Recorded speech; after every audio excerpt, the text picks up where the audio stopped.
Hello and welcome back to Aetheral Space 13.78, Twin Serpents. We are back. Hello, welcome back. Alright, so... What happened last time again? We were just about to begin the finals, I believe. Ruth arrives at the observation booth with the shepherdess. Well, I believe the shepherdess would be waiting for her, but it wasn't that gal, it was that boy instead, Nyan. That's right, and she's doing her best Cadman cosplay. Yeah. Fuck! Ruth. Will she be fixed? Well, it's a curious word choice she chose there. Perhaps people are beautiful in their brokenness. I don't... Not if she's Cadman. Yeah. She's supposed to be better than Wasn't that. the light bright, though? Wasn't the light so bright? God damn. 7 years ago. Oh fuck! This is prior to the crew, right? Yeah. It was freezing on the shuttle, so he would have been like what, 14? Yeah, around that. Dragon Hadrian wrapped his arms around himself to keep warm, even as his heart thundered in his chest.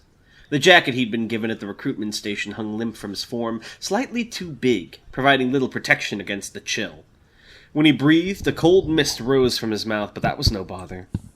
He was used to worse.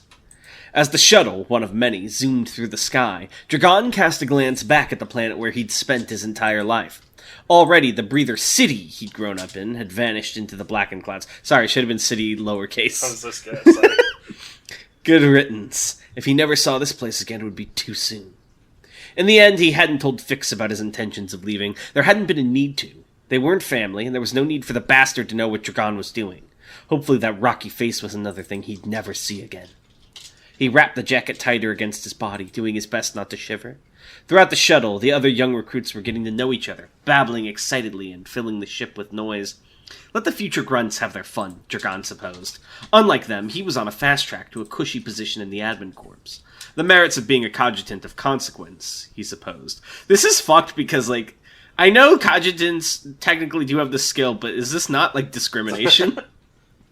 He's like, oh, you're a cogitant, you can be on the fast track. But sir, I've worked hard all my life and my grades, I don't care. Are your eyes blue? Shut it, Goldie! You're just a pugnant.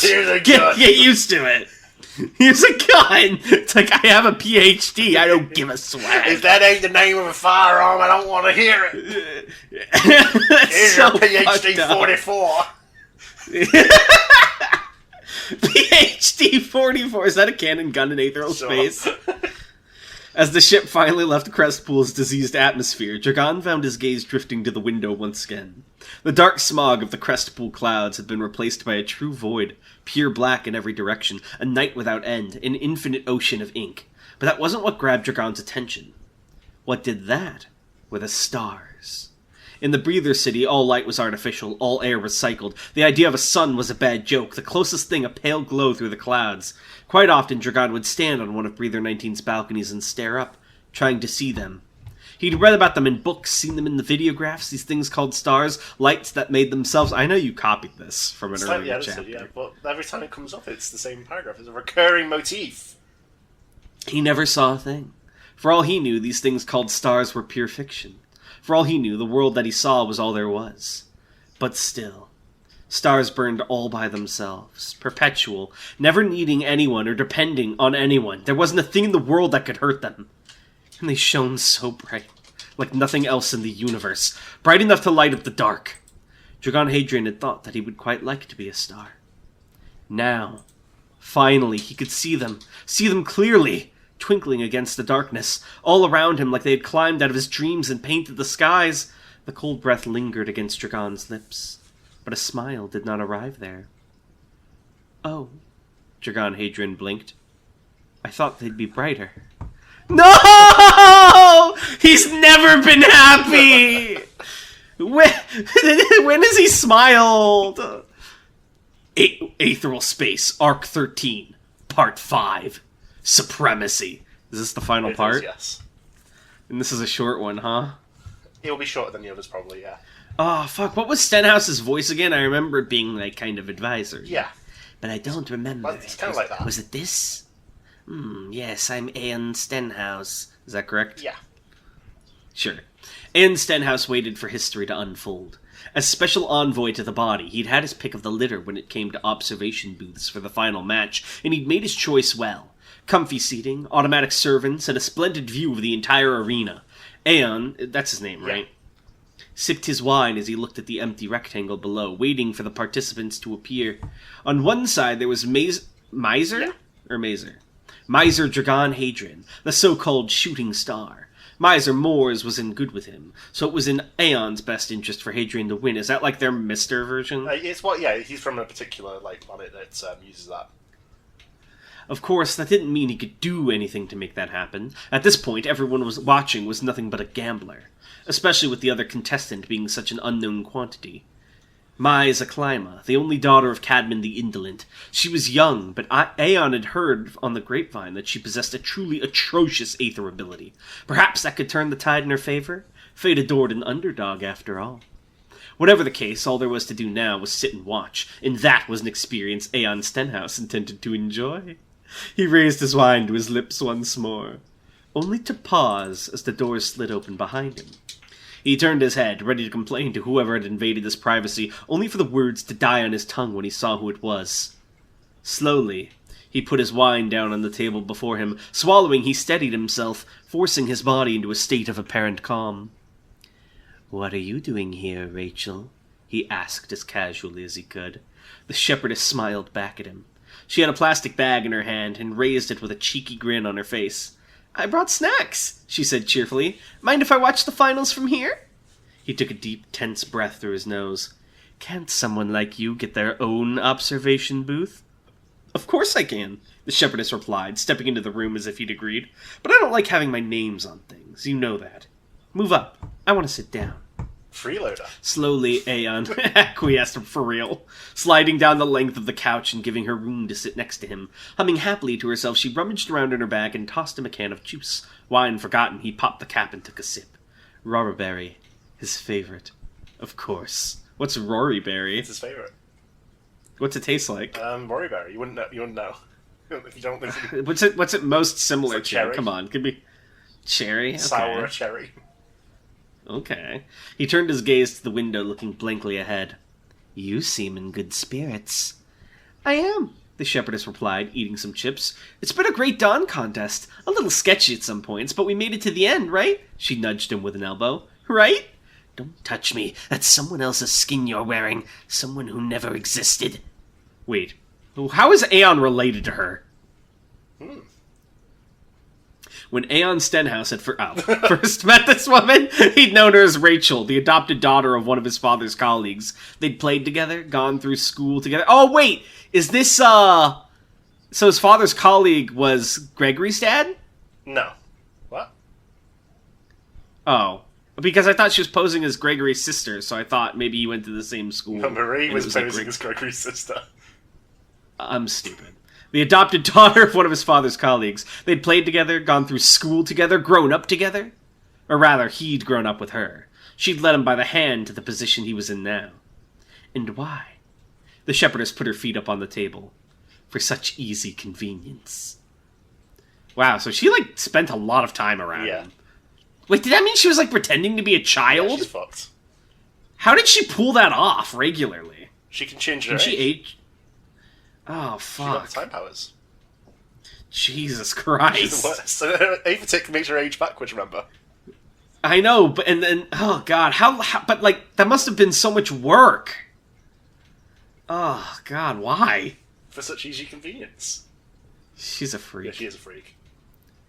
Who's the pale young man? Oh, right. "Are you in a better mood now?" the pale young man asked. "Sometimes, when we find ourselves in a tough spot, closing our mouths and calming down can do a world of good." "Who are you?" Ruth repeated, Hey her now, I voice gave you lowered. my name. Why didn't you give me your name? No, Greed! Get out of here! Wrong series! The claws of her direwolf gauntlets gleamed menacingly in the light. The young man's black pupils flicked down to look at them. He tapped a finger to his cheek. "You're sad because I'm not the shepherdess, aren't you?" "That's not the word I'd use." He chuckled lightly. "You're so funny. I sort of wanted to meet you, actually, so I set up a scenario I didn't think you could resist. You expected to find the shepherdess here, right? Sorry, she wouldn't be so obvious." Ruth narrowed her eyes. Who are you, then? You work for her? The smile dropped from the young man's face, and the air around the two of them seemed to turn cold. For a moment, Ruth was reminded of another horrible feeling, one that took her a moment to identify. That night on Elysian Fields, when she'd felt the eyes of the Supreme on her, but slightly, subtly different. Back then she had felt Cadman's attention, but it had been a distant and impersonal thing. She had been one ant among many. There hadn't been any great malice there. But this time she could feel the air sneering at her. Something evil was standing before her. No, the pale man said seriously. I don't work for the shepherdess. Please don't ever suggest such a thing again. Who are you, then? Ruth asked quietly, her throat dry. My name is Nyane, friend. He put a hand to his chest, his gentle smile returning. I found myself sympathetic to your cause, and I want to lend a helping hand. You want to help me kill the shepherdess? Ruth's voice was full of doubt. Is it that weird? Nyane cocked his head playfully. You've seen her. You've experienced her. I'm sure you can surmise she's good at getting people to dislike her. I dislike her just as much as you do. Maybe even more. Ruth's gaze drifted to the dark corner of the room where the sound had come from, and her eyes widened. There was a man sitting in a chair there. At first she thought he was bound to the chair, but no, he was bound together. The man's skin was drooping and sloughing away from his body, kept in place only by a series of oddly organic black bands. One of his eyes had widened and turned to black.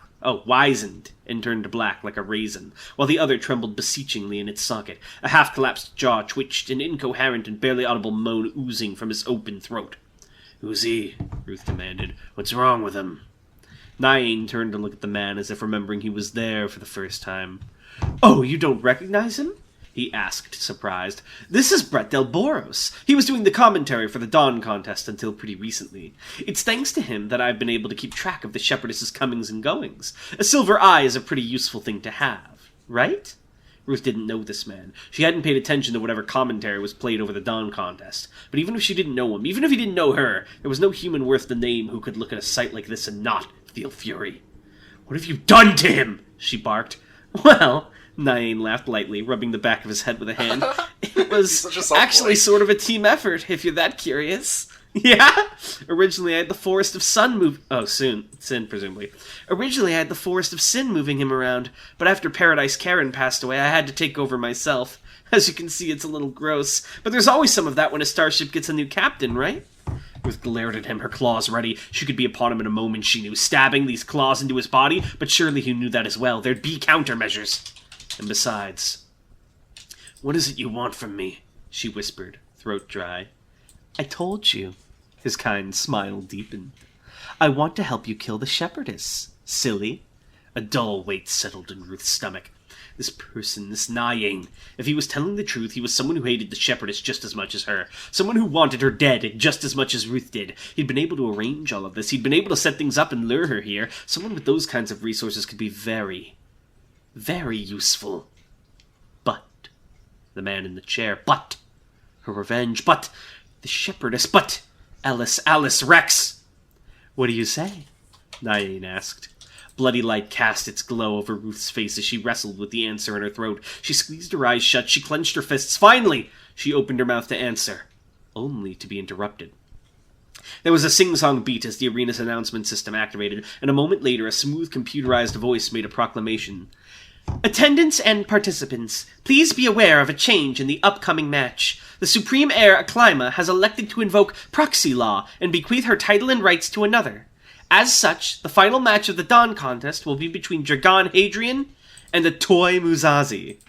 Nyane's smile twisted into a wry smirk. Oh my, he giggled. She'll hate that. Real hater. Aeon Stenhouse inched away as the space next to him broiled with fury. The shepherdess's eyes were bloodshot. Her fingers twitched, crushing the chip held between them. She glared forward, her expression almost animalistic as she digested the news the announcement had just brought. Huh? She snarled, her voice darkened and deepened by outrage and disgust. Wu Ming put his feet up and laughed as he watched the videograph screen explode into confetti of talking heads and breathless headlines. His disciple had certainly grown bold in his absence, as had a Toy Muzazi. He hadn't thought the swordsman had it in him.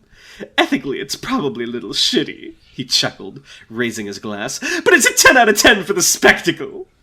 Bruno didn't react as the news spilled over him. Even as the crowd he'd infiltrated exploded into excitement, it didn't matter. Whoever Dragon would be fighting, it didn't matter. His gaze was fixed on the empty arena before him, at the flat space where the final two contestants would soon clash. All Bruno had to worry about was finding his chance to jump in, get face to face with Dragon, and drag them all out of this absurdity.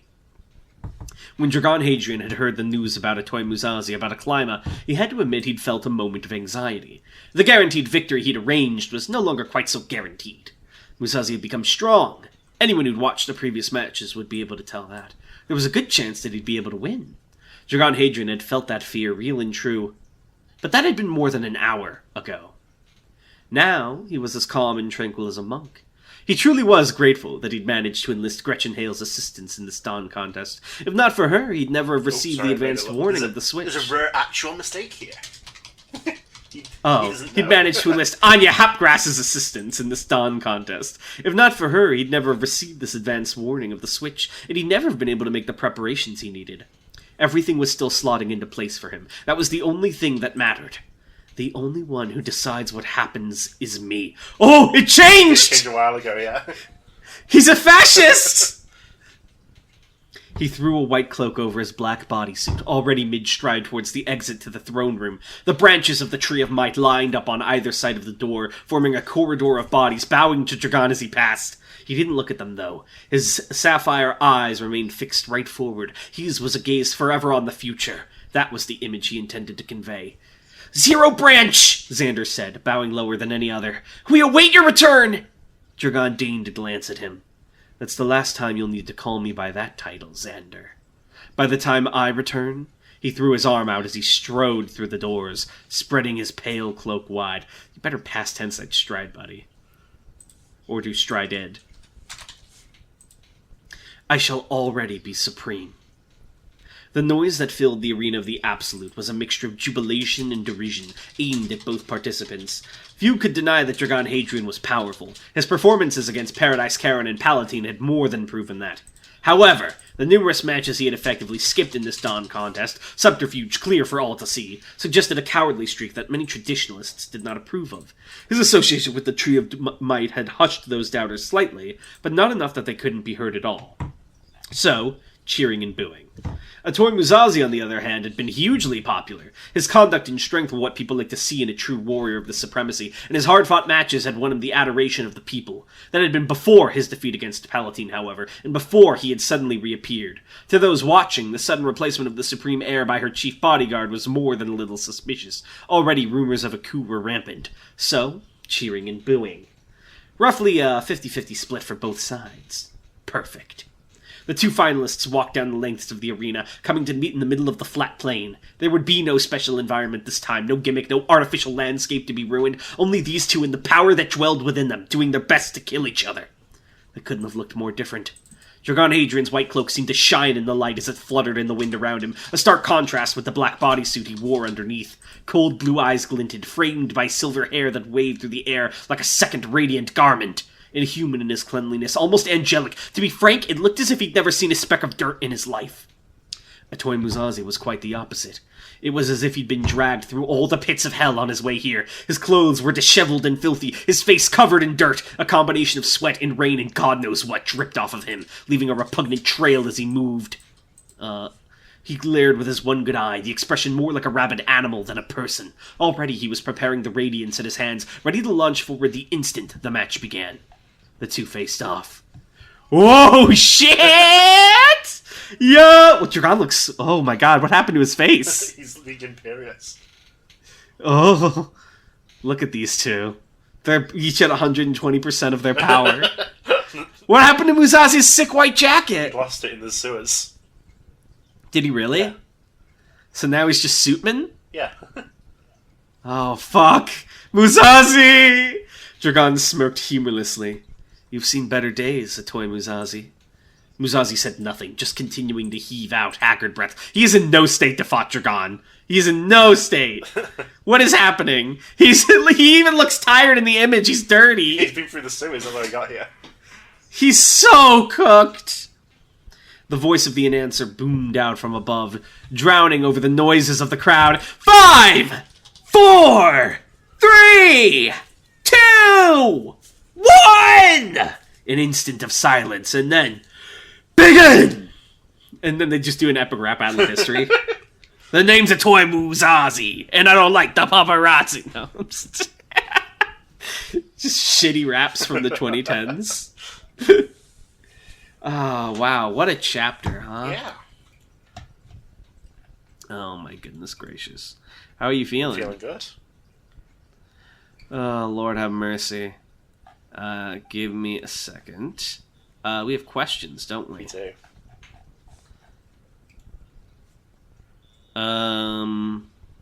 Let's see. That's not the right thread. My bad. Here we go. Start here. Lan asks, what happens if you develop Aether in normal people prison? You're moved to an Aetheral prison, unless you're subtle and no one notices. Lan also asks, are all Aether takes possible to recreate with Aether? For example, could someone create a reverse aging ability like the Shepherdess's tech? Yes. Okay. MT2K1 asks, are there Aether armament sets? Not like Ruth's armor sets or the Battle Bouquet, but separate items which give greater results when used together? Like, yeah, there would be. That's very possible, yeah. Like, these in conjunction with each other, yeah. JT, I believe the answer varies by person, but JT asks, what exactly does Aether burn do to your organs? It's a damaging effect. Usually this is like, it wears them down until they just sort of liquefy, but it does differ a little bit from person to person in the same way that Aether take would. Interesting. All right. Well, thank you guys for watching, and we will see you next time. Bye! Bye!